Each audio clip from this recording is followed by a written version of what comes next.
I realised that actually studying at that time was maybe not my highest priority. But I was obviously very into socialising, and at that point I got much more into the music side of things because, growing up in Buckingham, our nearest city being Milton Keynes, it wasn't really a music city or a going out city. So when I got put into this environment, I was like, wow, I could actually maybe make a living out of this, like out of doing music and out of DJing.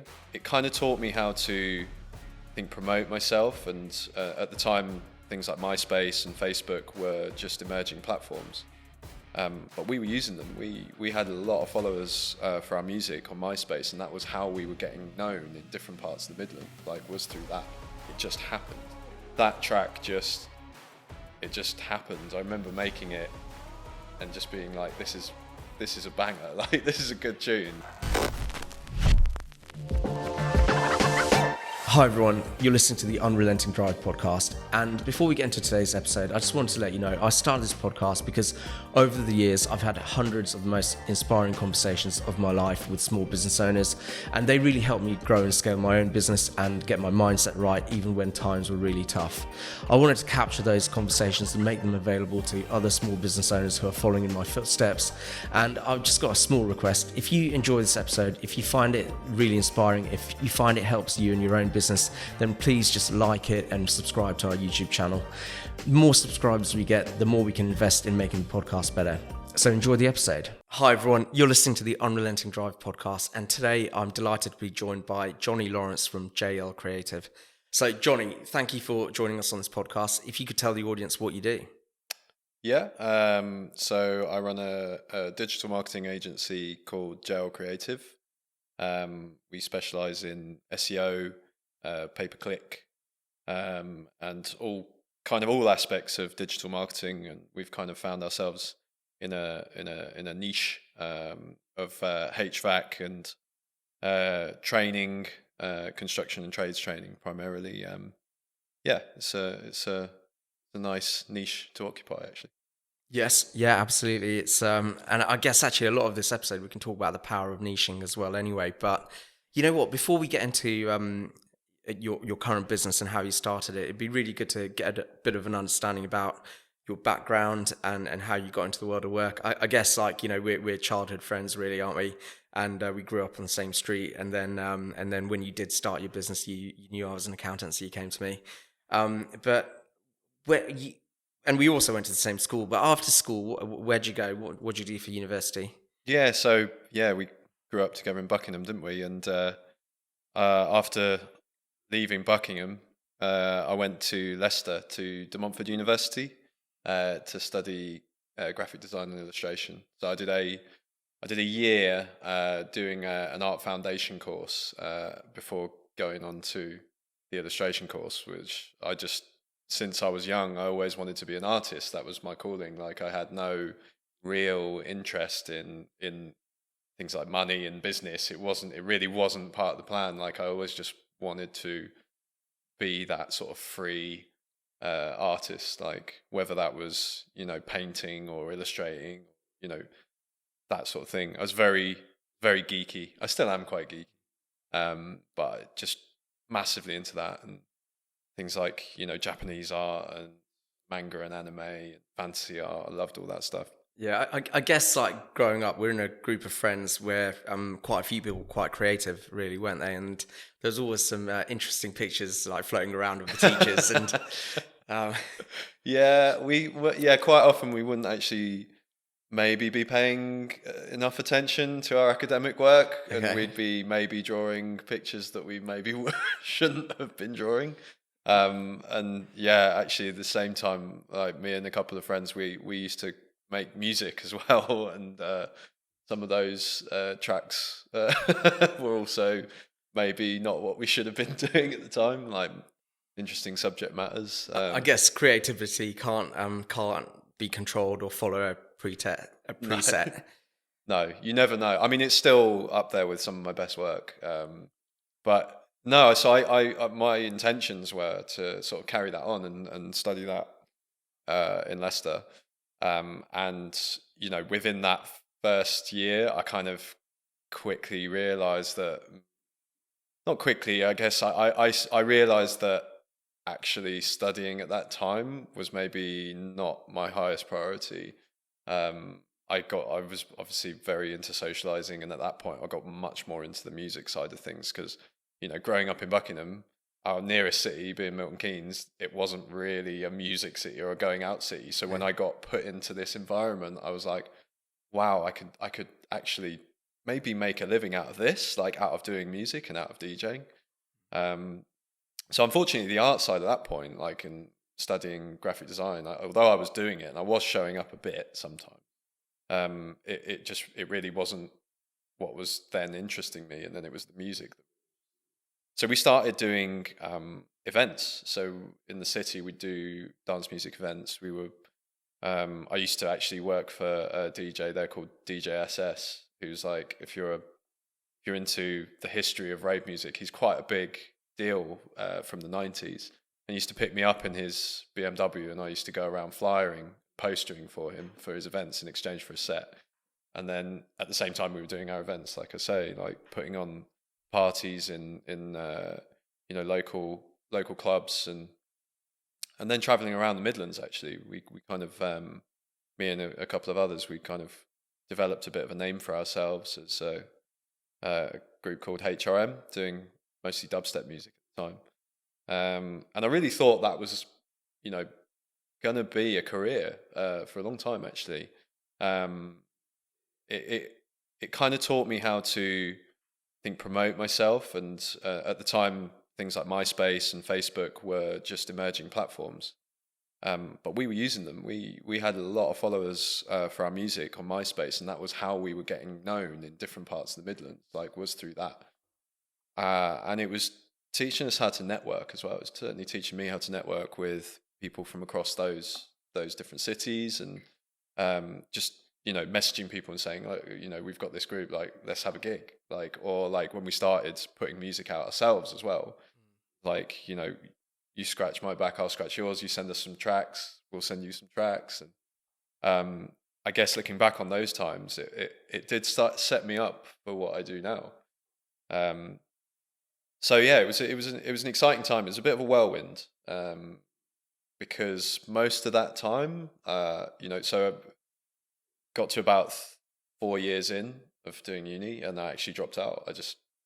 I stopped. I wasn't, it was clear that I wasn't going to get the degree. I didn't have the interest, and I was actually, I could see that career path in front of me to being a DJ or being a musician, being a producer. That's it. Like, okay, I'm gonna be the artist that I want to be.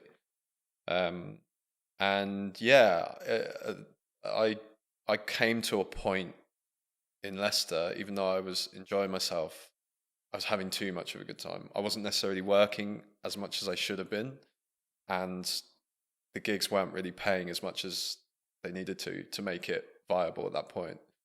In my head, I thought, well, probably need to move to London. Like, I probably need to pursue this dream properly, like, rather than being a big fish in a small pond. Like, no disrespect to Leicester at all, like, but I wanted more. Like, I had that drive and determination to be a bigger artist. And at that point, I've been signed to a couple of reasonably big labels, like one in Barcelona, and I was getting bookings not just in the UK but also in Europe, playing in Ibiza, playing in Barcelona, Switzerland. I even played in Kiev at one point. So I decided, yeah, I'll move to London. Like, and as soon as I got to London, like, it was clear that I could not afford to live like that. Like, I was living in Leicester on a London rent. I basically, I signed on. I was like, I was broke. Like, and it was just, yeah, it was going to be difficult to make that work. And then I guess around about that same time, like, my parents were putting pressure on me to sort of, maybe this isn't the most reliable career path. So, are you paraphrasing, or is that what they? Are you being polite? Yeah, definitely. It was, yeah, it there was a lot of pressure, like, to not do that, I think. And even though, I think they believed in me to do it, and I think I believed in it, but my dad's background is in like finance and banking, and he was an analyst, and he's very good with money. Very, very.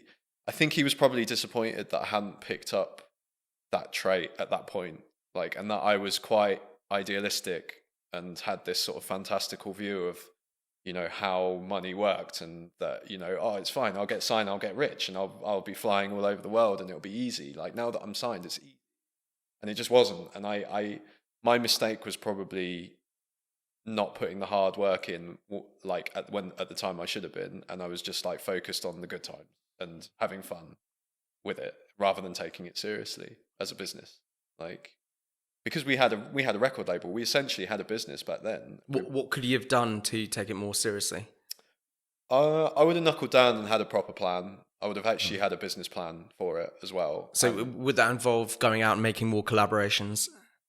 Yeah, I think at that point, like, my networking was solely at the parties and at the events. And although that is a big part of it, like, even now in the dance music industry, but obviously there was other things involved. That, there was a lot of drinking, a lot of partying, and the anxiety and poor understanding of mental health at that time and what was going on. I was getting panic attacks and suffering terrible anxiety from doing all that, and the traveling on top of that with no sleep made it impossible to do those things properly.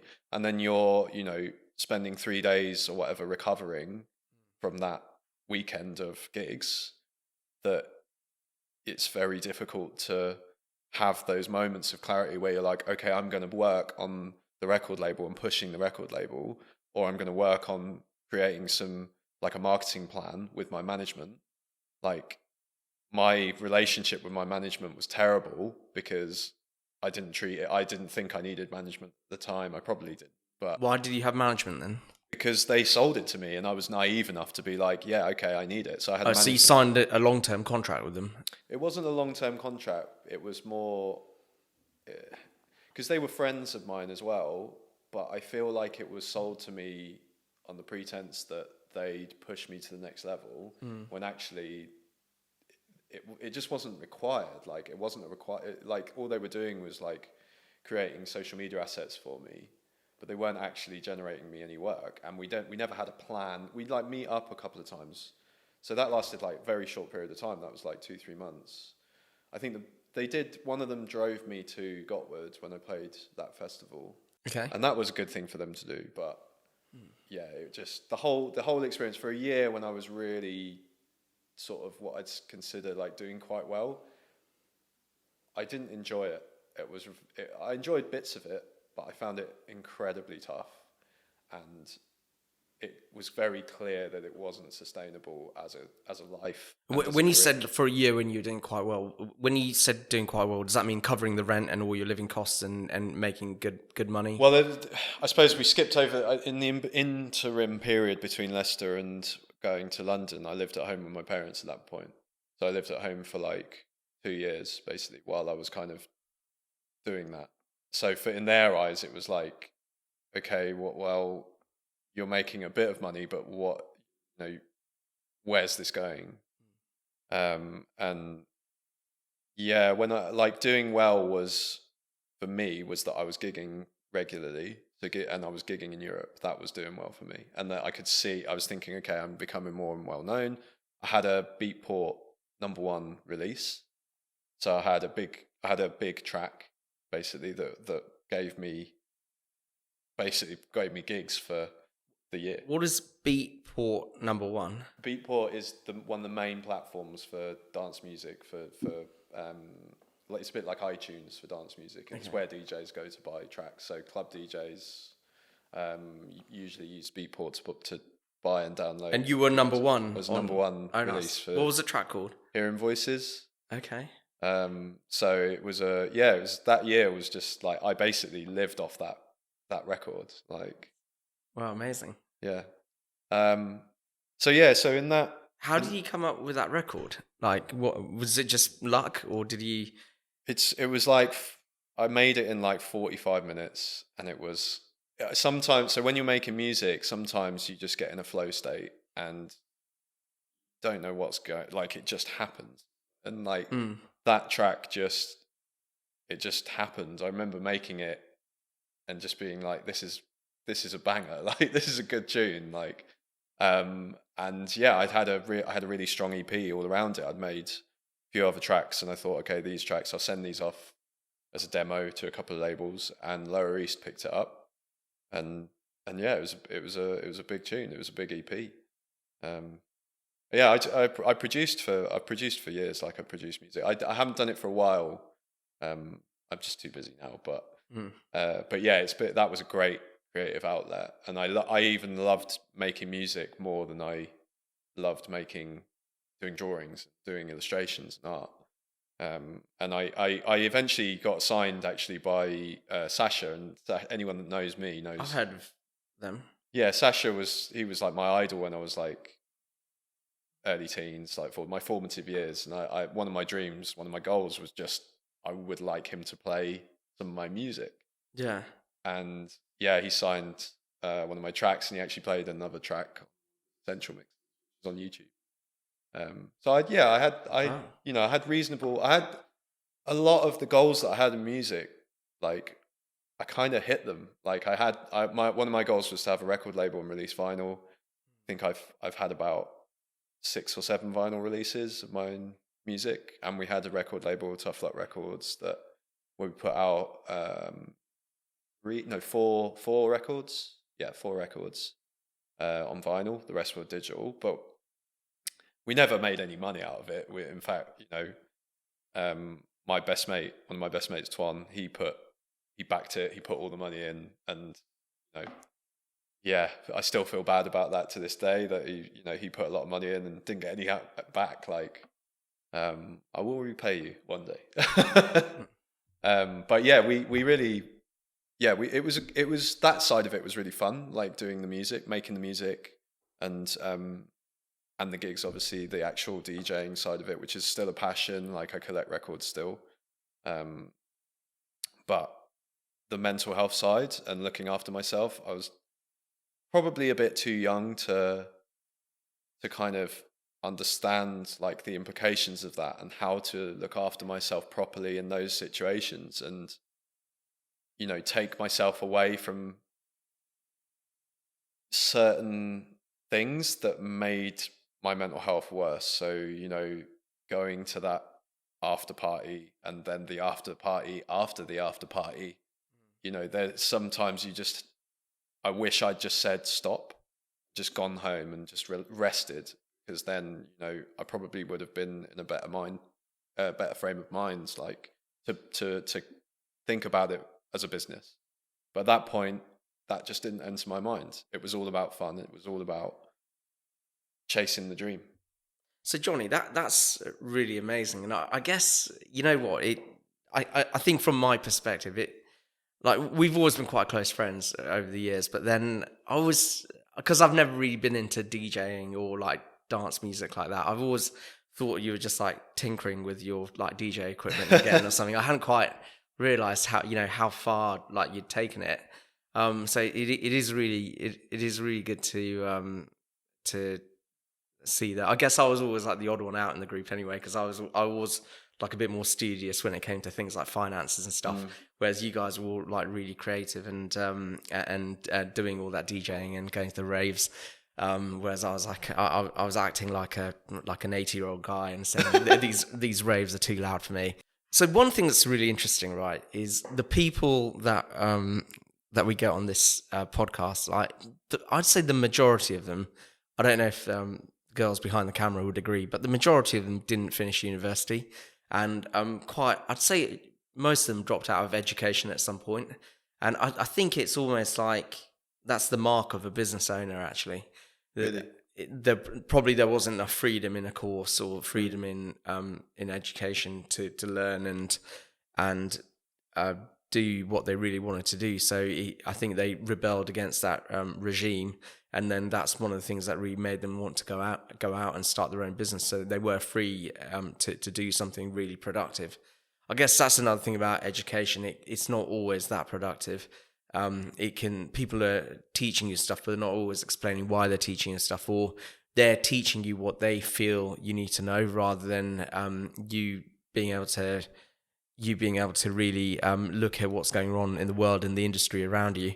I guess by the time a syllabus comes out, it's already out of date, really, isn't it? Because the world's moved on since then. I really struggled with education, with more academic education, and the way that it was structured. I always found it to be kind of like a real turn off to what I actually wanted to do. I always felt that at school I wasn't encouraged to do the art that I wanted to do. It was always like channeled to sort of. It always felt like it was a restriction on my creativity, which just. I mean, I did really badly in my A levels for art, and that just it didn't make sense to me. It didn't make sense to my parents. Like it was just, and I think we had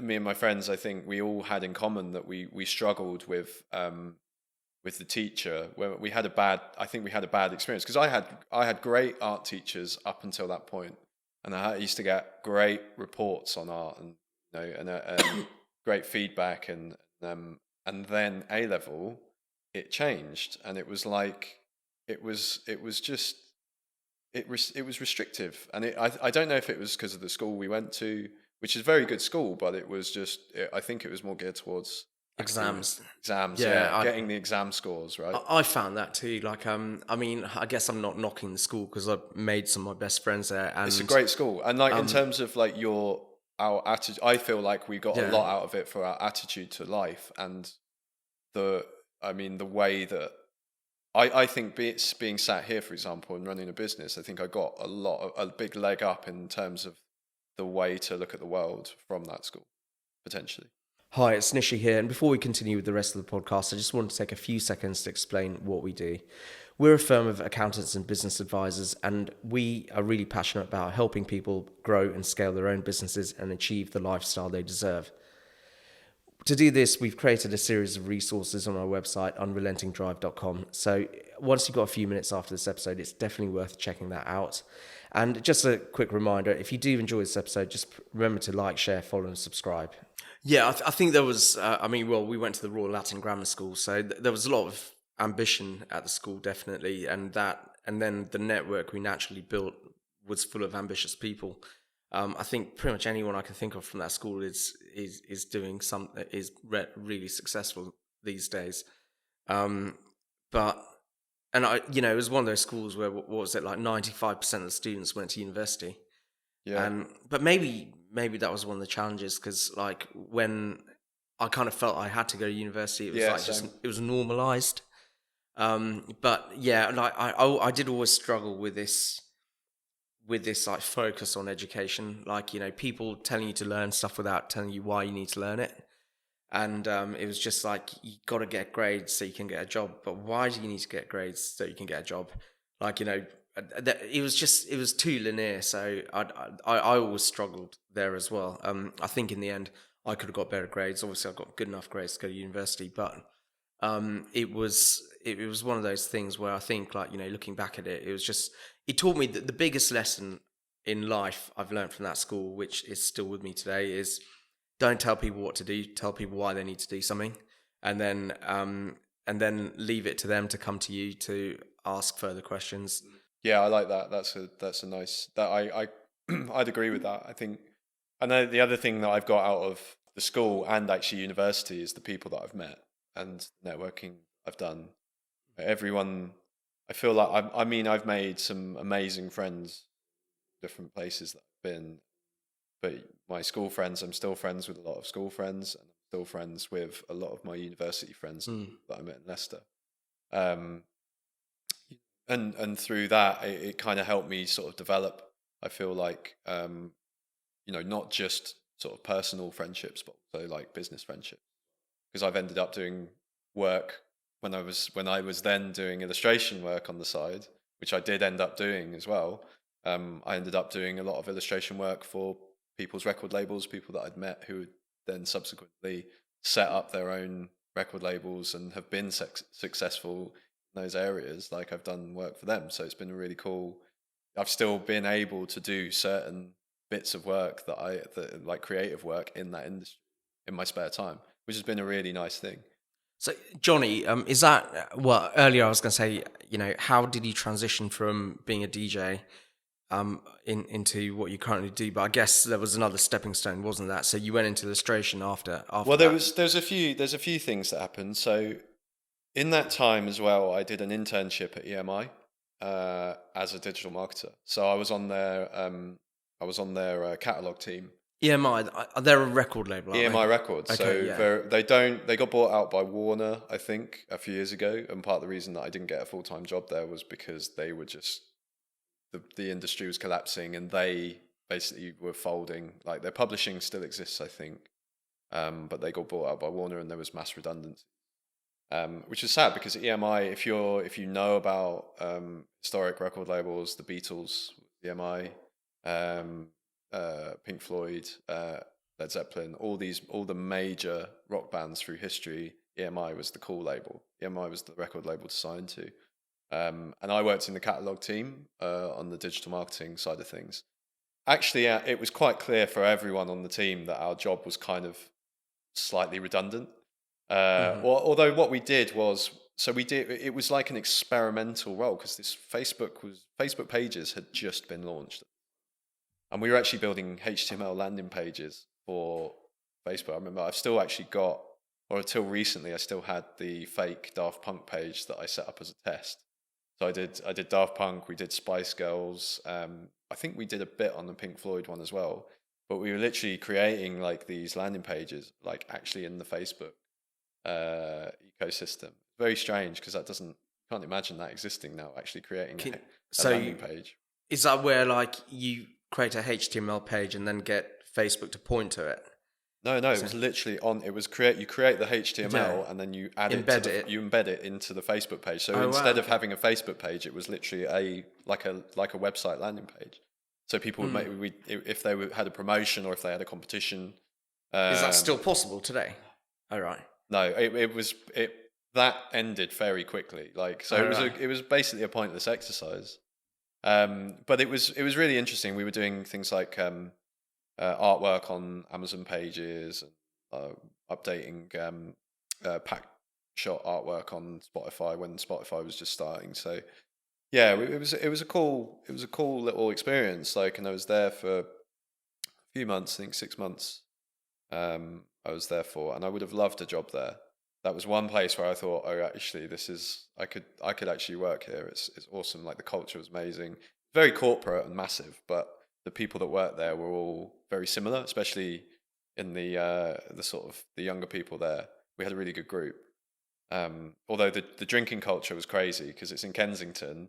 Okay. Literally lunchtime, there was some like executives just used to go to the pub at lunch and then have 3 pints. And like I was like, wow, I can't do this. So we go for lunch and then you'd see people just drinking. Is that every day? Pretty much, yeah. And on Fridays, people would just be steaming and then come in on the Friday afternoon, and no one would be doing any work. Like, I mean, our team was a bit more geeky, so we kind of like, if the boss was there, then we'd have a drink. But if he wasn't, we wouldn't. I personally just felt like I felt weird about doing that. Like, I've always felt a bit weird about doing that. I was reading this interesting article on South Korean drinking culture the other day. Yeah, it's big, isn't it? Yeah, and it was saying like you can't, you have to drink every time your boss drinks, and you're not allowed to stop drinking before they stop drinking. My God. Yeah, and I thought that was an interesting article, but obviously it wouldn't be appropriate here. But then it sounds like it's still happening in London quite a lot. And I think it's, well, I don't know. I know that in advertising industry and marketing it is, there does seem to be a bit of a drinking culture, but it's not really. Yeah, it's never been. I mean, I do. I like a drink, but a lunchtime at work thing is, it'd have to be a special occasion. Wouldn't just do it on the casual like every. I guess it depends what you're doing in the afternoon. Because if I had to do an accounting work, I couldn't have anything. But it's Dangerous. But yeah, maybe if it was like you had to do some networking afterwards, maybe. But Yeah.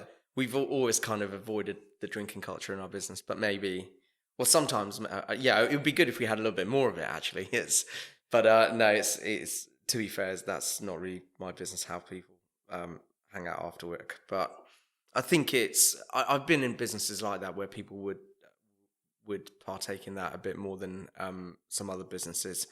But that's cool. So you were doing that in Kensington. Yeah, And so I did that. And then it kind of gave me. I always knew. Like since doing the events and things in Leicester, I had a bit of I knew how to market like events, and I knew how to. I kind of thought, okay, this could be something that I could do as a profession. Like I've done quite a bit of it. I've been at from the start of, well, not from the very start, but close to the start of digital marketing and how marketing online worked. So I developed quite a good understanding of how they were doing it at EMI, and I kind of always had that, with my personal projects and things. I was always doing that. And then so in London, I couldn't really afford to be a struggling musician. I wasn't enjoying all of that. So I ended up going for a few interviews. At the time, I don't know, I struggled with that. I didn't really know what I wanted from the job, and when I turn up to interviews and I wouldn't really want the job, and I think that came across, and I was a bit confused, and then I ended up going for an interview at a company called Logic for Training, and actually I think one of the MDs, one of the directors, sorry, he showed my CV to their PPC guy, who's a subcontractor, and because he's really into music, he's into more sort of old school rock music, but he's got a really forward thinking taste. Richard Thomas, he's really really good, design web consultancy. Little plug for him. He basically just looked at it and was like, "Oh, this guy looks. You should speak to this guy. Like, I feel like he'll know his stuff. Like, and he's got a bit of an interesting background."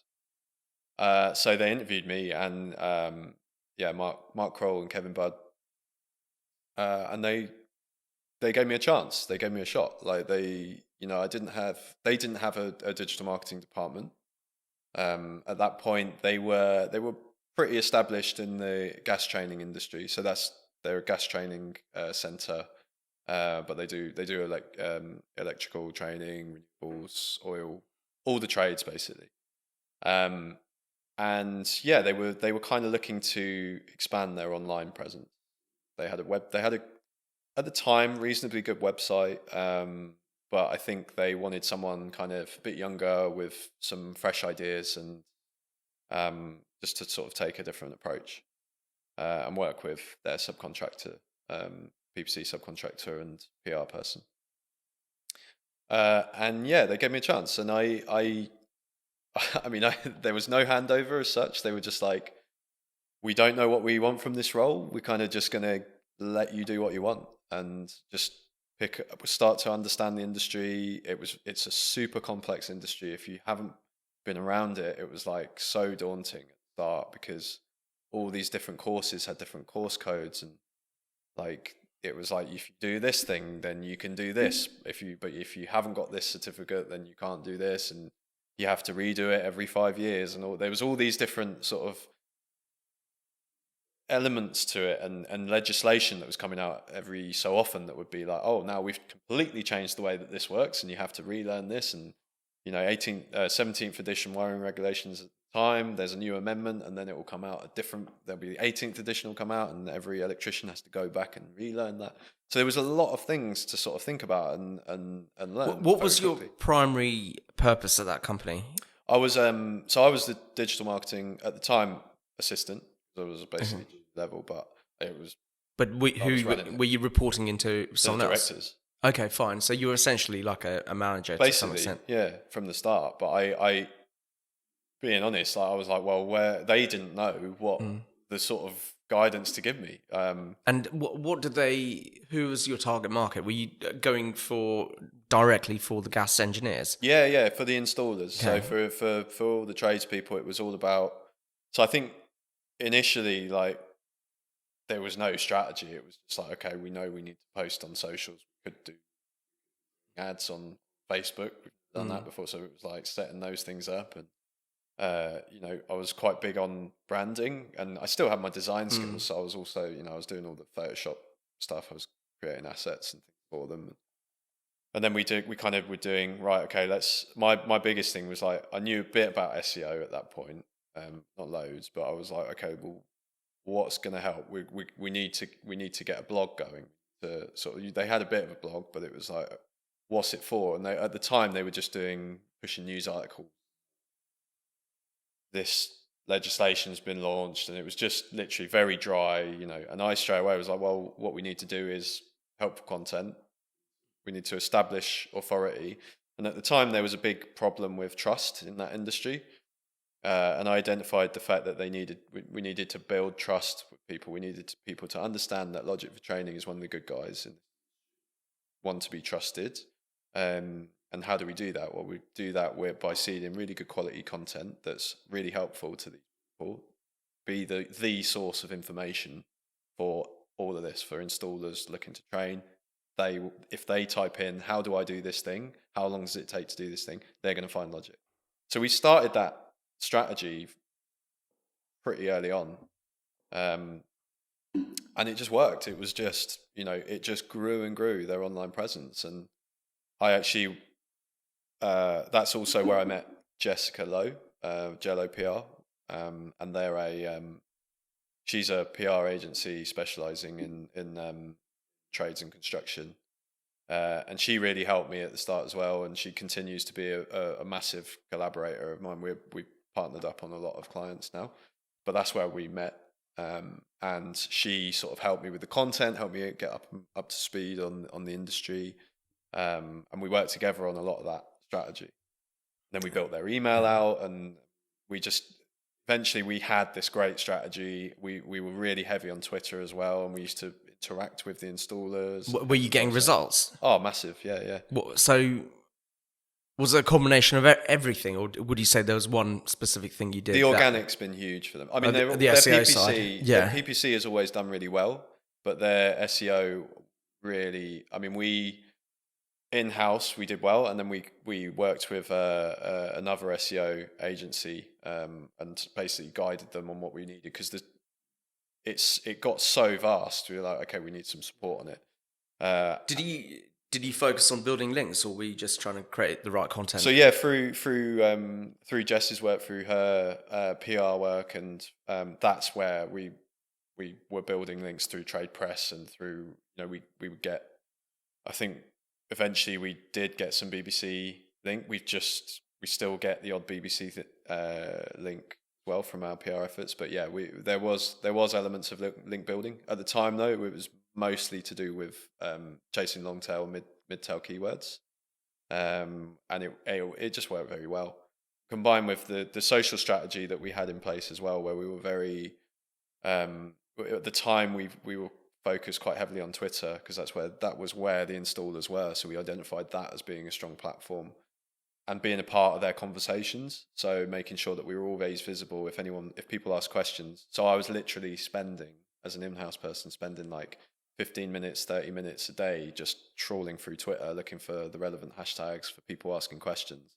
And then I was grabbing one of the trainers and saying, how do we answer this as an expert? And then we'd answer it. And then people gradually, we used to get the odd troll saying, like, at that point, saying, you can't train to be an engineer in you're born 2 weeks. You've got to do an apprenticeship. You've got to do this and that. And like, there's a skills. I don't know if you're aware. There's a massive skills gap in this country. Like, there's a real problem with getting new engineers in, especially young people. Young people going to university still, and vocational training is just ignored. When actually, it's a really good opportunity to build your own business. Actually, having a trades business gives you the freedom, and you can make a lot of money. And these guys, I don't know, for whatever reason, very sort of old fashioned, at the time, and used to really complain a lot. But gradually, through interacting with these people and through answering their questions as experts, it turned the tide, and we actually created brand ambassadors from doing that. So through that personal touch on those platforms where they were, and we used to say to some of the guys with the bigger followings, we'd say, and the women actually, because that's a real untapped market. I can talk about that as well at some point, but we'd say to them, well, come and do your training at Logic, we'll give you a 20% discount. And then they'd come there, they'd post it all over their it was early influencer stuff, right? They post it all over their accounts as micro influencers, which, if you know anything, that micro influencer, really great promotional tool at the moment. But yeah, they have an engaged following, and they see that and they go, training must be good. So we did a lot about brand development. If you had to do it all over again, would you use the exact same strategy, or is there things you did that wouldn't work now?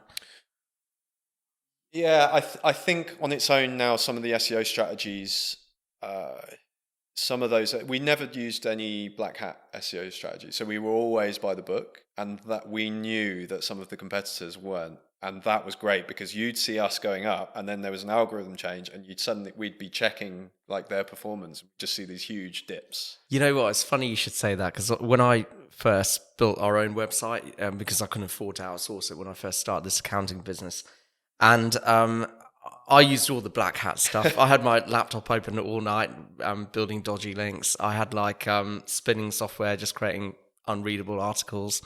And then like we were just like moving up and up and up in the rankings. And then, you know what, as soon as, like, luckily I just about started making enough money in time where I outsourced that to an agency. And the first thing the agency said is, this is all like black hat dodgy stuff. You know, you can't keep doing it. And I was like, yeah, that's why I'm paying you to fix it all. And they started fixing it. And then as soon as that algorithm change came in, because the algorithm change was very shortly after, I just handed it over to this new agency. And we managed to avoid the relegation because of that. But it was just a matter of timing, really. And then like SEO has been one of the most powerful things we did over the years. But then I kind of turned that tap off about 2 years ago, because we did a bit of rebranding. I think we were talking about it earlier. Yeah. But actually now we're focusing on it again, because we are creating a lot of content, and we've got a lot of social media activity. So it's just about connecting it all up and cleaning it all up. And then and you know, it's a great asset for us. But yeah, it's good that you say that, because actually, like, one thing I do believe these days is all you can do is just create good quality content, and hope the platforms will, and the audience will appreciate it. What we're finding now, it's not worrying. I wouldn't call it worrying, but it just means that you have to be ready and you have to change. Is that because of AI tools, so ChatGPT, Bard, all of these things that create content for you, you're seeing a saturation, or you're starting to see a saturation of FAQ type content, and just suddenly the how much there is for some of these traditionally quite easy to sort of rank for longer tail keywords, that's now become super competitive, or it's becoming super competitive.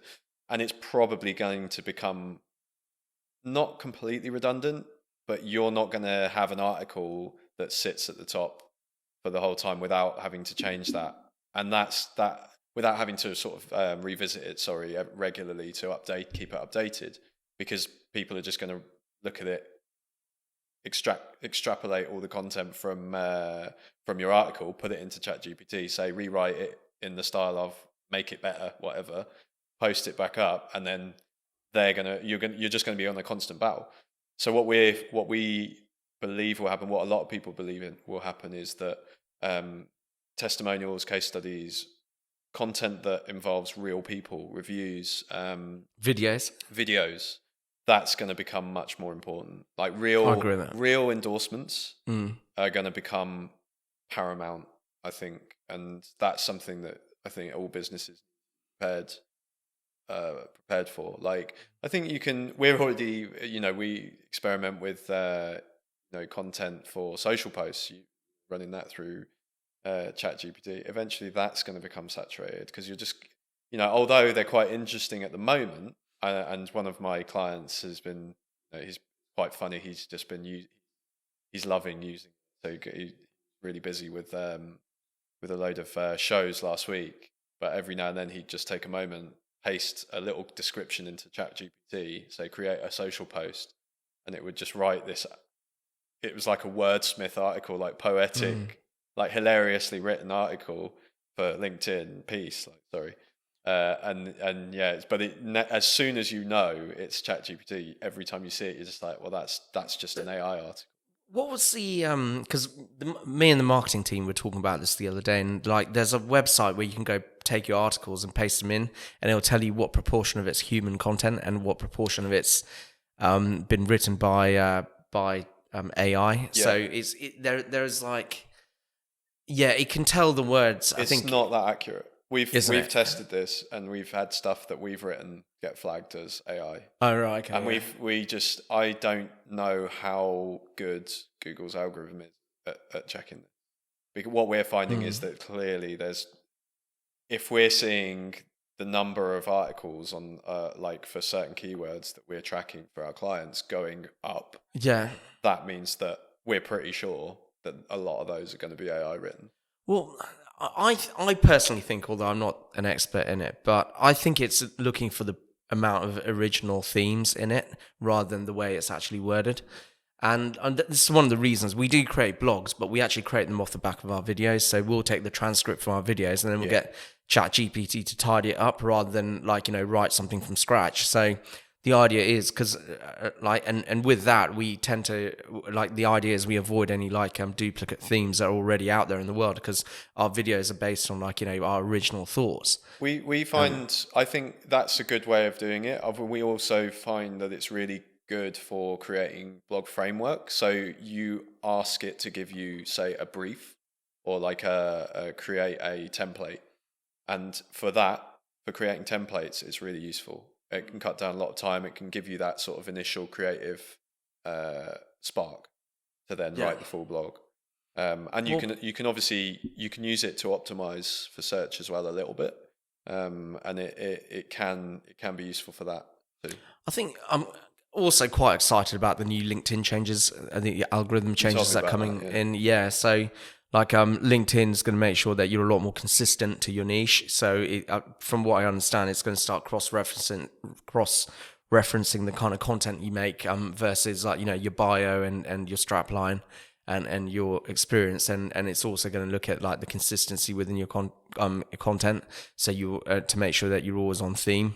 So I think that's quite good because it means if you're connected to the right people, then they're more likely to see your content. And I guess one of the sort of disheartening things on Facebook and LinkedIn has always been when you can create a video about something that's actually really important for business owners. Although I know perspective is important, or perception is important, but you put effort into creating something you feel is valuable, and then someone sharing a picture of their dog beats you.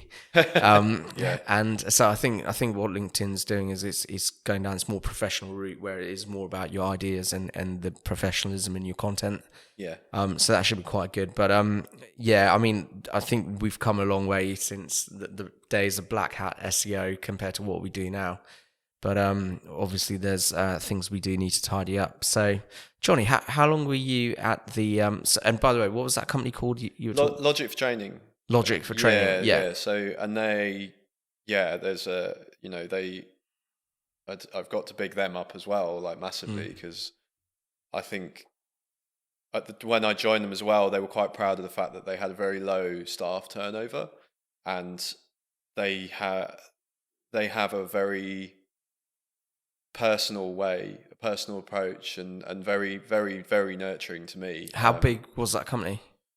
That company, so they had, when I joined, probably about they have well, at the time they had 3 training centres around the south of England. I think probably about 30 odd employees, or maybe slightly less actually at the time.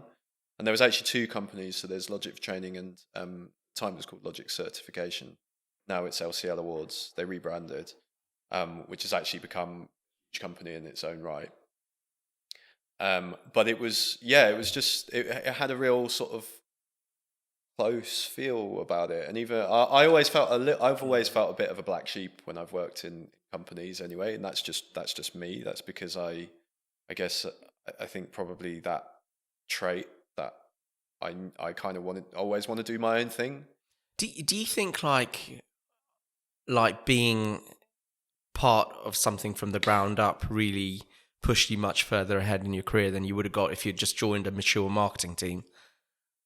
Yeah, actually, yeah, I think that was a big plus. Like in terms of them giving me a chance to do that and actually learn by doing, like learn how to I was able to be quite creative, and I think that helped in you know, look, being honest, like at the time I didn't have any interest in trades and construction, and I honestly didn't expect to be there for that long, and then I ended up staying for 6 years, I think, and they are now one of my main clients. Like I love working with them. I care about that company a lot. So because I essentially built that digital marketing that they do, it was kind of like me that did that. So I feel very close to it. And did you have a team when you left? Like yeah. So I had at various points had an assistant. And basically I was managing. So I was essentially managing the PR, PPC subcontractor. So I was like, yeah, I was managing the whole lot. So I had probably, and the SEO agency when working with them, and the developer. So yeah, like I was managing probably 6 or 7 people. okay, sort of and effectively. that's so yeah. So you built that marketing team really from scratch, really. Yeah, or I kind of became a part of it, and Yeah. then I think, I was the sort of primary communicator between. I think it could be quite difficult sometimes because I just didn't I didn't think of myself as a manager at all at that point. Probably Mark and Kevin probably didn't think of me like that either, because I mean I always tried to report to create these reports and to say, okay, this is, I come into the office and I like to sit down and like make it quite official, but they weren't really into all that sort of type of thing at the time. It was sort of they don't get me wrong, they took it very seriously, but it was like, I think because I was quite young and kind of different in style. I don't know. I can't put my finger on it, but I think they've always had a sort of like what am I trying to say here? Do you want me to start that bit again? No, it's all right. Well, we'll cut that bit out. But it's so have they? It sounds like you're describing a company that's got a laissez-faire to the approach. digital marketing. Yes, I'd say, and maybe not so much everywhere else. And it has changed a bit.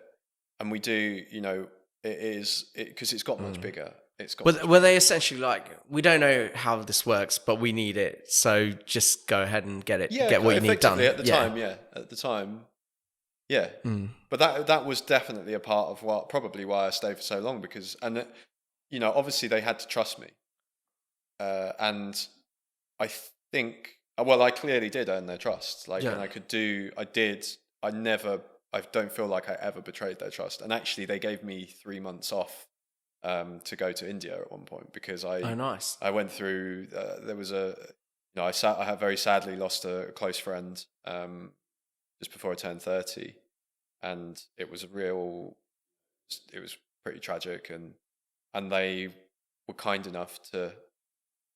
I think they saw like that I was struggling a bit, and they took the time. They basically trusted me to say. I don't think they probably thought I was going to come back, to be honest. But they trusted me to do that, and I did come back. 3 months later, I was back at my desk, and it refreshed me, and I think I lasted 2 more years after that. But I really, I really, really valued what I learned from them, and I still value what what I learned and continue to learn from them in terms of running a successful business. I think I've always tried to learn from people, and sure, they taught me a lot. Okay, amazing. And so, what made you want to leave that job and start your own thing? I think after 6 years, so I actually ended up going somewhere else after that. So I Okay. actually tried to go back to music, not making music, but working in music. So I actually joined a music startup, um, and yeah, called MQA, offshoot of Meridian Audio.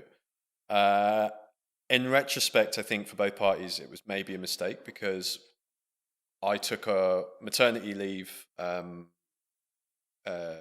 Cover. Yeah, a Yeah. maternity leave cover. Sorry, as a what I thought was a digital marketing manager at this startup. Like, this is going to be great in music, and I just never really got a handle on what they were trying to do with the marketing. It was very difficult, and I didn't really have that much control. I felt a little bit.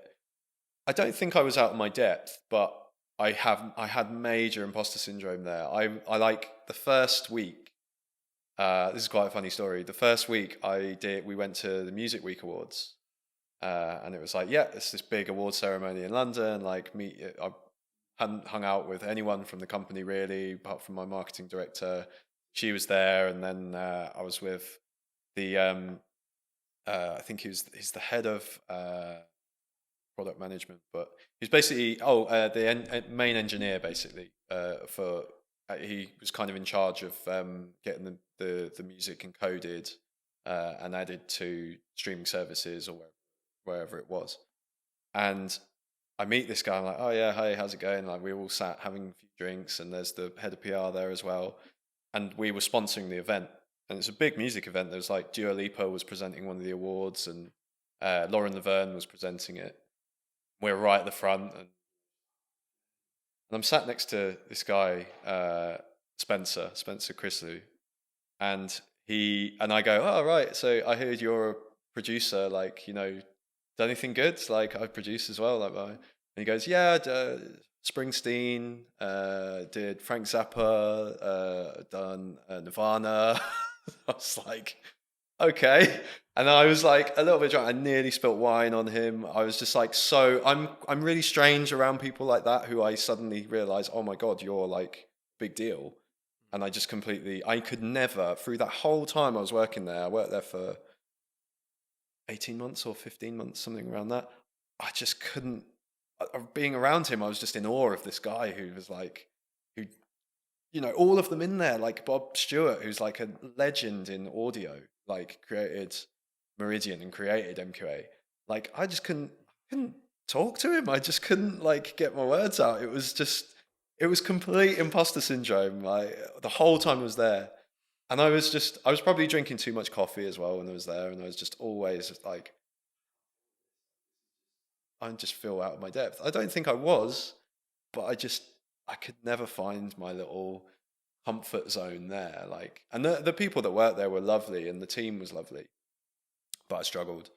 Uh, and yeah, through that time, I was kind of talking to a couple of people. Friend of mine in Berlin, still a client of mine, actually, called Producer Tech. Another shout out. But he sort of, we started talking, and he was like, "Would you work for me?" And I sort of said, "What about if I were if it was like freelance?" And then, because I feel like you don't need someone like a full time. It's not a full time position. For me, it wouldn't be worth my while. But if I started as a freelancer and I could have a few clients doing sort of similar stuff, like, that could work. And he was like, sort of went away, and then he's like, yeah, we could potentially do that. And then I think it was a couple of months before I was kind of umming and ahhing about it, and I was thinking, it's quite a scary prospect. And speaking to a couple of my friends, thinking, I've got an opportunity to do something different, do it my own way, but I'm a bit scared. And then I just realized, like, I'm not happy in this job. I was started journaling actually at the time. I was journaling probably about 8 months prior to that, because I was struggling with what I wanted from things. I was still on the side at that point. I was doing a lot of illustration. I thought maybe I'll do the art full time. It's a way out. I was really looking for a real a change of direction. And then I just thought, right, I'm going to do it. I'm just going to do it. Like, I spoke to Rob and said, yeah, let's do it. I'm gonna give my notice in. I'm gonna start the company, and that's what I did, and that was 2019, so 4 years ago. And yeah, I'm back, really. Amazing. Wow. And so what was your first year of being self-employed like? Crazy, because we not long after I'd started, we obviously had the pandemic. Yes. So 2019, so I started with Rob, and then I suddenly had a lot more free time. So I was like, great, do my art on the side, like spend a bit of time but quickly after, I got a phone call from Kevin, training. It's like, can you have a look at what's going on with that? Not a lot going on. Like, there's a few things going on here, like that I think addressing. And then I took them on as a client. And then through Jess, we started to get more clients as well, more training centers and the others. So I pretty quickly had like 4 clients, and that really made me feel pretty comfortable straight away. I was like, okay, this is cool, but I'm not very good at being comfortable. Being comfortable to me is a little bit uncomfortable. I really need to be doing stuff. I need to be doing more. Like I can't, if I'm comfortable, it means that something could go wrong, and that would be bad for my comfort zone. So I need to be even more comfortable. I need to keep driving the comfort levels up, if that makes sense. So yeah, so I kept getting more interest from people, mostly from word of mouth at that point, and from people recommending me, and from Jess and Richard, who I'd worked with at Logic, who were like just saying, "Oh, speak to this person." So it was actually not as hard. I really thought it was going to be very, very difficult, but I'd already kind of developed a bit of a reputation through Logic and through others, a bit of doing a good job for people. It was quite easy to sort of get my foot in the door. And then, so like within, I guess, 6 or 7 months, I think, that was when COVID happened. So I started in July, about 7 or 8 months, and everything just went crazy. It was like, in a good way, or? Well, yeah, I mean, it's a strange one, because obviously it's hard to sort of say. There were really bad things that happened at that time. I lost my nan, and that was at a time where we couldn't go visit her. She was in a care home at that point, and she'd been very poorly for quite a long time. And at that point, March, we couldn't see her, like. And that was horrible, really. And but from the business sense, from working, like we did get a lot of work. Like I was busy, and I was thankful for being busy, because I was living with people. I was living with a bunch of mates. Like we had a great house in Ali Pali. In Alexandra Palace, in London, with a huge garden, and so thankful that we had that, because that time could have potentially been incredibly depressing. Yeah, if you're in an apartment, or oh god, yeah. But I was able to sort of decompress, and I was able to deal with what happened. My nan was very old. She was 90. When she passed, and so we could still celebrate her, but it was just the circumstances of it was horrible.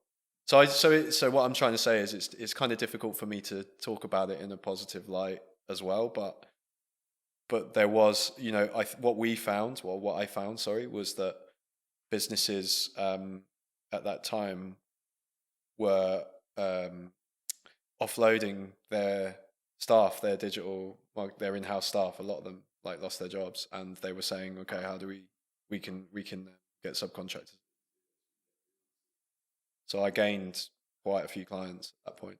Why were they doing that? Like, were the in-house teams just too expensive? I think so. I think a lot of slightly smaller businesses where they'd had an in-house person were thinking, well, we need to cut costs. Like, we're not a lot of the.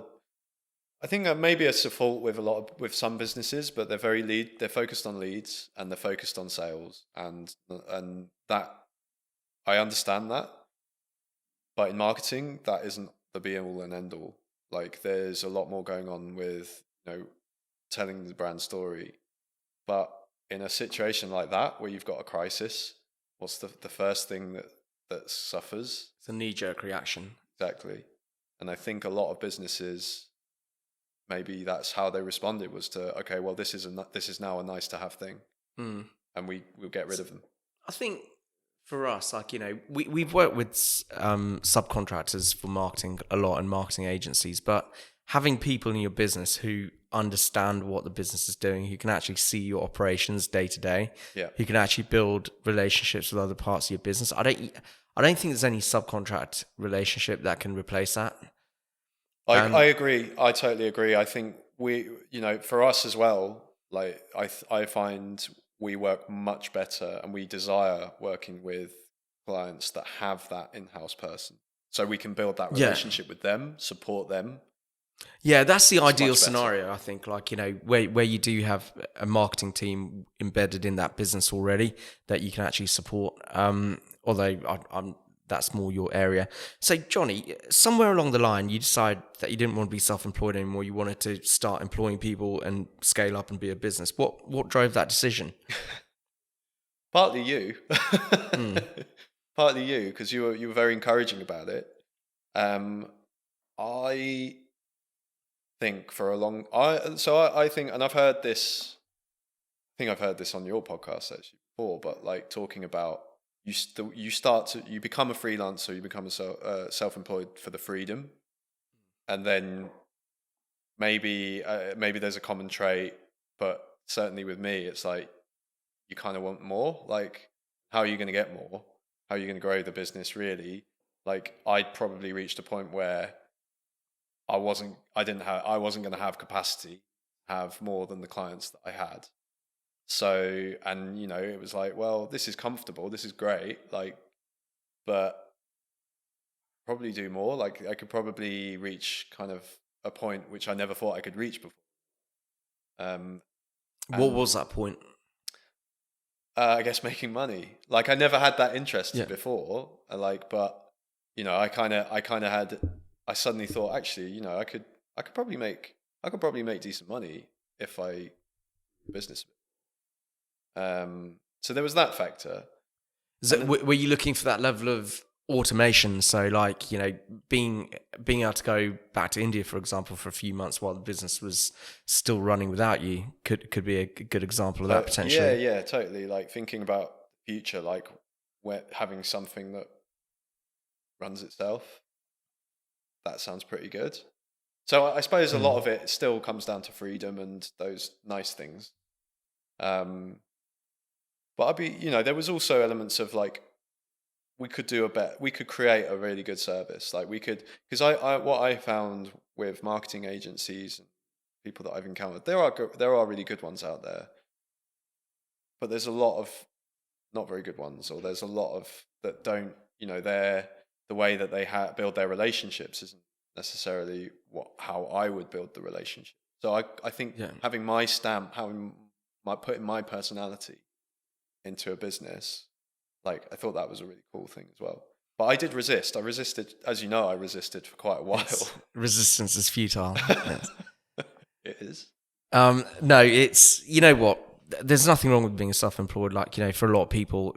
And actually, to go from being self-employed to be a business owner, you have to take a step back financially a lot of the time. You have to make sacrifices, which people have to go from a place where they're comfortable to being uncomfortable, so they can get comfortable, a bit more comfortable again. Yeah. And I think it's so. Yeah, there was something. There was something clearly that you identified that you wanted from making that transition, really. But I mean, you did it. You hired your first member of staff pretty quickly, didn't you? After you'd made that decision, like how long do you think you'd been sitting on that decision before you decide? Yeah, I do want to scale it. Not long. Okay. Did it really quick. I think I had to. For me, if I'd thought about it too much, I wouldn't have done it. Yes, actually, yeah, that's it. Thinking doesn't get you far when you're doing something most people would consider as crazy. But that's me as well. I don't think most of the business owners I've come across, they don't think about it like it. Although I was talking to Tom Bedford and he was like, "Oh yeah, I made a list of the pros and cons," but I don't. That's unusual. Most business owners I know, they're just like that. The key to success is the element of surprise. So you just got to surprise yourself. Well, there's a book called The Road Less Stupid, and I've read that. I've been reading. It's quite a good book to sort of use as a tool, I find, for if you have got a difficult decision. And his I forget the author, but his argument is that a lot of bad business decisions come from those knee-jerk reactions.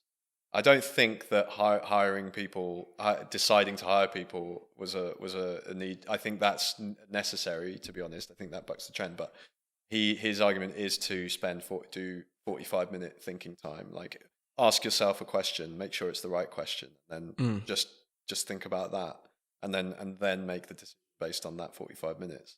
So that's he's kind of got a slightly different view on that.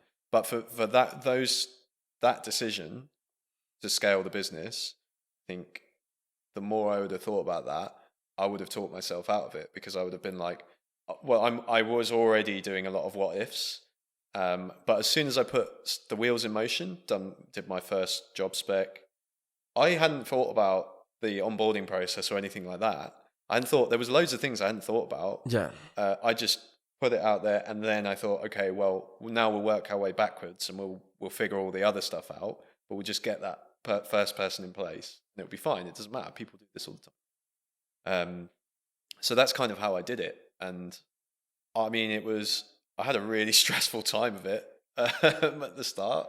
Like, I remember interviewing and then being in Brighton for I had a meeting with another agency that I work with, and just being in a coffee shop trying to find out because I'd offered the job at that point, and then I was like, and I told the other person that they didn't get it, and then I was like, okay, that's probably not the way to do it, actually, because I don't even know that she's accepted yet.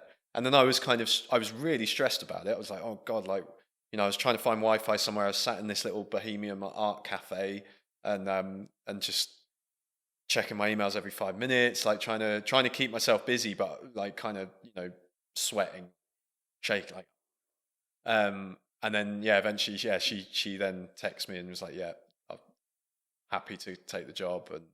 And she's still with you at the moment, isn't she? Still, yeah. Yes, yeah. She's great. She's doing a really excellent job, and been everyone I've hired, touch wood, has turned out to be great. I love working with. Yeah, and what does your team look like these days? So we hired. So what do they do? We hired employee number 1 in October as an account manager. So at the time it was like digital marketing assistant role, but account manager / so they deal with the clients. They're client facing. Hopefully, eventually, I won't be client facing. I'll still sign things off, but ideally, I need to take more of a step back from that. And yeah, she hit the ground running, and then 3 months later, we hired our second account manager. So we have 2, and that we should be good for capacity for a few more clients as well before we need to get another person. And then we've just hired our newest member of staff, who's a digital marketing, in-house digital marketing.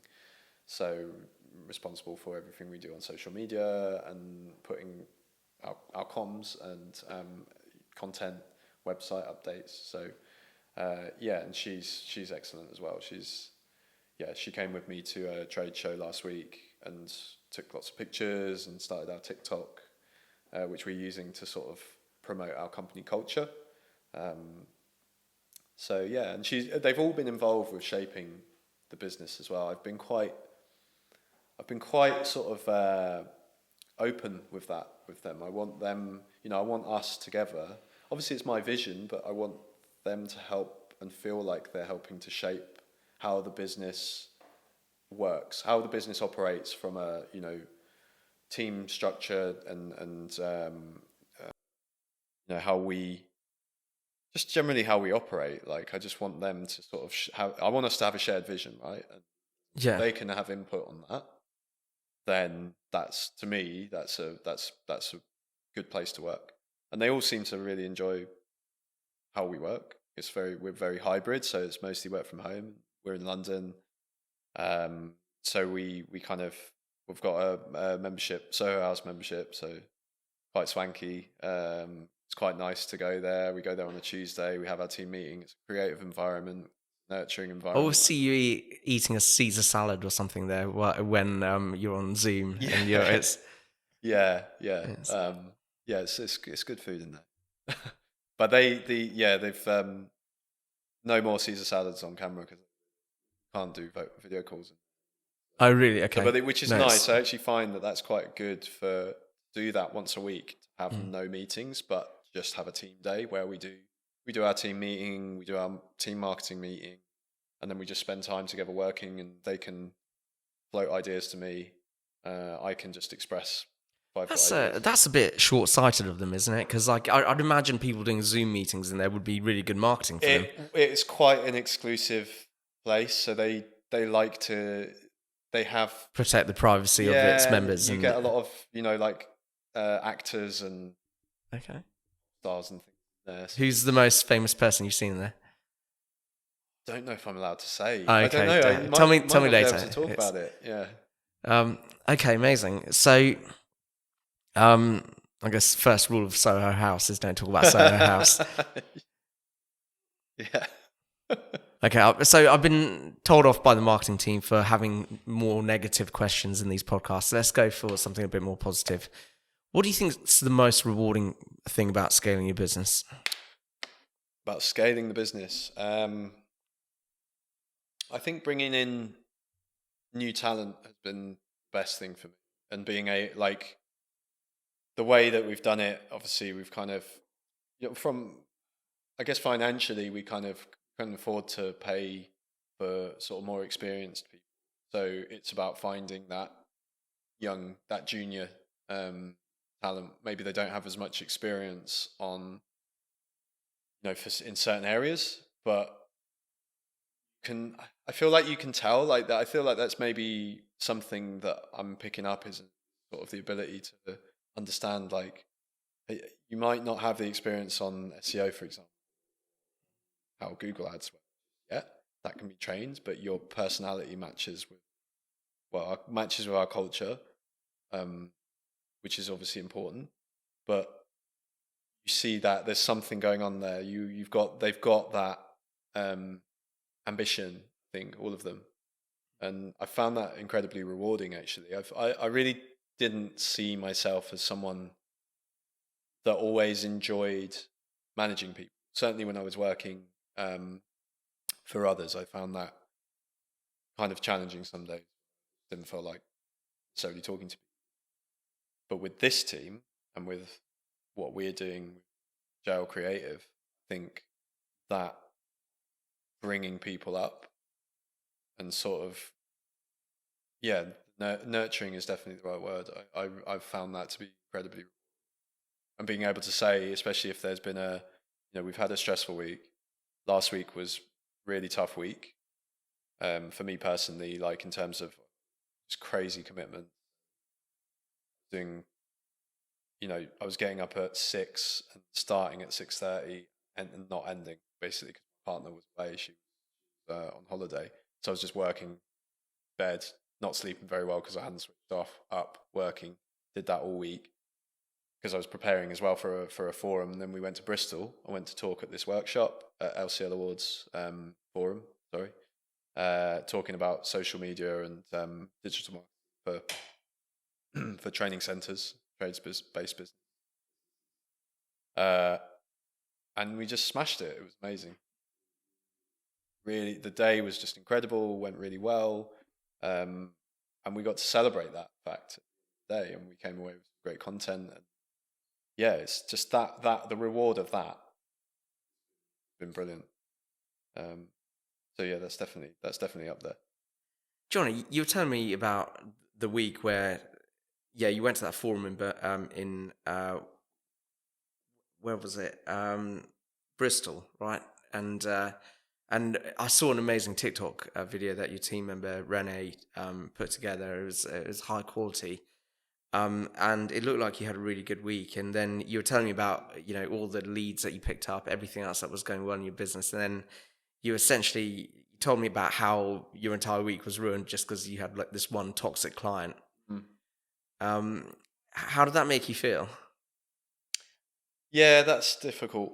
In the past we've had, I've been lucky, but we've had the odd difficult experience with, whether it's the way communication gone, and it's not like I think it's usually to do with the way some people communicate, and as in some people can be rude. Yeah, and probably maybe not aware that they're doing it even, but the way it comes across is, when your staff are being accused of things that they haven't done, and you clearly see that, because I'm being CC'd, and then it's like maybe they didn't realize that we CC'd, and they've basically made up. I didn't really know how to handle it, to be honest. Like I was like, I had to speak to my staff member, and because I want to protect, I'm protecting my staff. Always got that. And handling that was difficult, very difficult. There's, I will admit, I struggled to know what to do, because cutting ties with someone is, especially a client, like they might not really understand what they're doing wrong. It was an issue. It became an issue. It was ruining every time. Got to a point where every time we were speaking to them, why, if you're accusing us of all these things, why are we still working together? Like for example, not for example, but if you're working with a subcontractor and you don't think that they're delivering, why would you keep them on? Like, I didn't understand this, and so I didn't understand. I didn't really believe him. There was no trust. Trust broke down, sure, from our side, I think, possibly from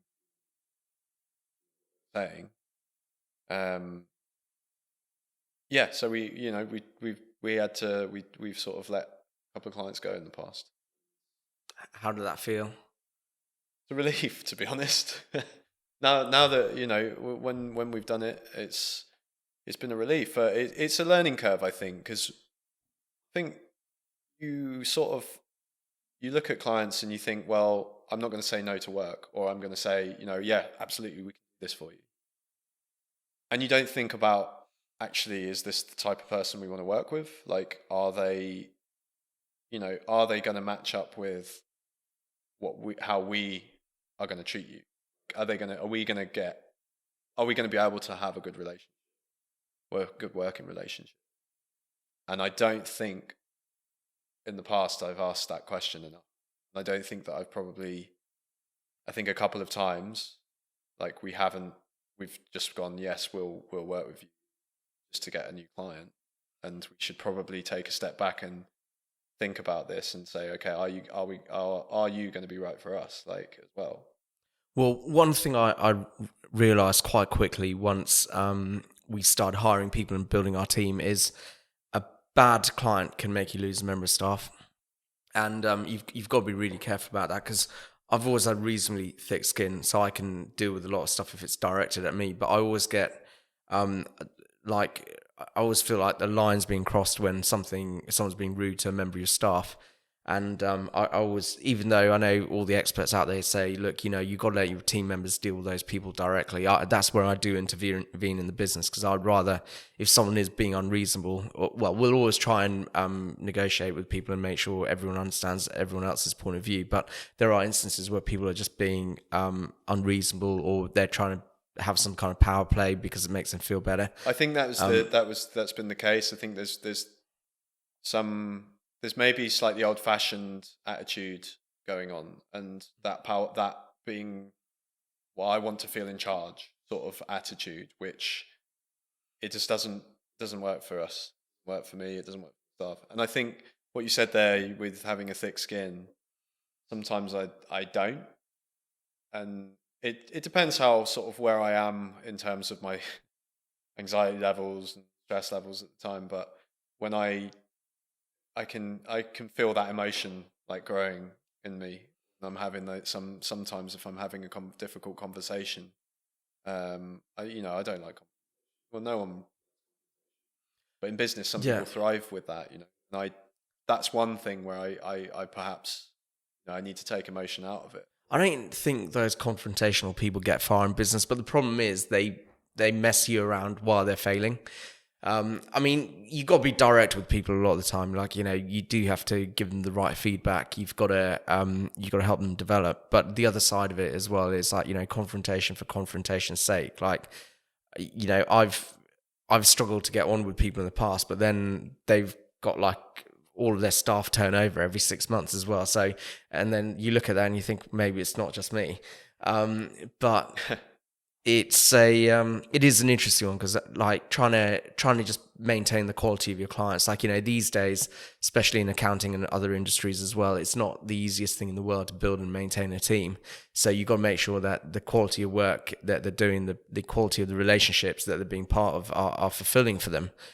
So it's definitely a consideration, I think, and I think more business owners need to think about it as well. But, I guess, for me, and maybe similarly for you, like, because we focus on financial targets a bit more, that can be a good tool in trying to not take on every single customer that you have to. Because I think if business owners aren't really thinking about finances, they're just going to have this mindset, hey, I need every little bit of money I can get in just so the business is stable. But actually getting every bit of money in isn't going to make your business stable. It's about having good quality relationships. So I think one of the things we do is try and help people understand, actually, look, the target you have, you don't have to do every little bit of work that lands on you. You just have to do enough of the right work. I think one good thing I've seen about your business, which I think I'd like to see other businesses replicate a bit more, is you're quite highly niched. Like, earlier on, you're very specific about the industry you're in. And I think these days you've got to be, if you like, and especially the new, like, LinkedIn algorithm we were talking about earlier, it's looking for how niched people are. They don't want people just talking about general stuff. They want people talking about a specific industry or specific topic. They don't want everyone on LinkedIn to see it anymore. They just want engagement from one particular group. And I think that's the way marketing and business is going in general. Like, I mean, there's accountants out there that will do a lot of the things we do, but they don't specialize in it. And there's a lot of things in accounting that we don't do. But the things we specialize in, we can do them to a higher standard, and more importantly, like, make them more affordable to smaller businesses, because, like, financial management at the higher end, and small businesses can't always afford it. So that's always been part of our mission as well. Create that scale and those processes to make it affordable for small businesses. Yeah, I think that's obviously really helpful for our business. But yeah, we definitely, I think I probably spent a lot of time like thinking about where we want to sit. We've talked about it with the staff as well, like who, because we've personally, I've had that niche in the HVAC industry, trades and construction training, general trades and construction, that area. But it does seem to be, what we're finding is that we're working more with sort of those HVAC clients. So heat, for anyone that doesn't know, HVAC, heating, ventilation, cooling. So anything to do with, at the moment, for example, heat pumps, huge, and it's a growing industry. What we come off the back of that with is sustainability. So we're kind of working with a lot of clients on the government's net zero targets. So sustainability is a huge part of what we're trying to educate the online world on with different clients. So it means that we've got the HVAC niche, and then we can also a slightly bigger niche, but still a niche within that is sustainability side. So that's where I see that going to. If we can expand it a little bit when we grow, it would be to just general sustainability. So companies doing anything to do with educating about that side of things, we'd be interested. But yeah, I mean, it sounds on paper like not a terribly exciting industry, and it's what I've said that before to my staff. I've just sort of joking that I know that maybe you're not going to enjoy this that much, like writing about these things, but they all have found it super interesting. Yeah, I mean, you're preaching to the crowd. We're an accounting firm, yeah. So yeah. And we've I think what we've been able to do as well, we've just partnered up with a company called Butcher and Gunderson. They sort of specialize in communicating sort of jargon and difficult to understand concepts within industries like Chevron's a client of theirs, and they do a lot of like beer and things like that, but they're sort of, we've kind of crossed over in the fact that they want to sort of work with HVAC and clients and trades and construction. So we've kind of started to work together on projects, and it's been really interesting. So they come at it from a brand and from a communication point of view. We come at it from a SEO and discovery point of view. So how people get onto the website, and then once they're on the website, where do they go? Yeah, and that's a really exciting sort of direction kind of going in. Like, that's really good. Yeah. So Jonny, that's amazing to hear, and especially about the niching. I think some of the most successful businesses out there, they're either niched in terms of industry, or they're niched in terms of service, or even both. But that means you got the foundations of really good business. I guess the final question I've really got for you is if you could give someone who's just starting out some advice, what would it be? I think it would be don't be afraid. I think those opportunities to change what you're doing and like if you're thinking about, I'd like to start a business, or like maybe I want to go self-employed, but I'm a bit worried about will it work? Like, I think you just have to do it.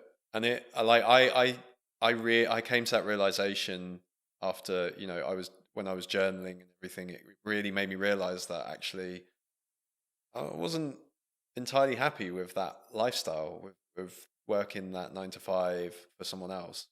And doing that made me realize, and I was just like, I'll take the chance. And I haven't looked back. Like I honestly, I feel very confident that, the business is going to grow, and that, every step there's been every time I've employed someone, well, maybe not the last person, but every time, like pretty much I've had to make a big decision. Like I've been less scared. That keeps happening. I'm more comfortable with everything. So, I guess don't be afraid. Don't be afraid of what could happen. Could be the best life. Probably will be the best. Excellent. And for anyone that's watching, if they want to get a hold of you, what's the best way?